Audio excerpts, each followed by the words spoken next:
Baboy oh. Di paik yung baboy oh.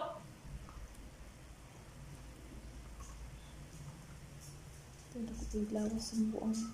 Tapos makaigit. Pero may natulog nakaigit.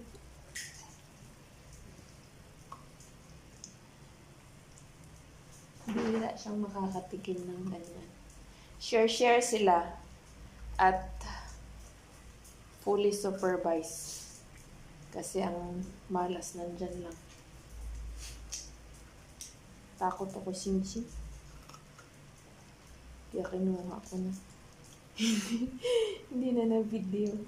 Ito kasi, yung gamit nila, yung harap ng ngipin. Pati si Panda. Si Sing-Sing, yung ganyan na style, oh.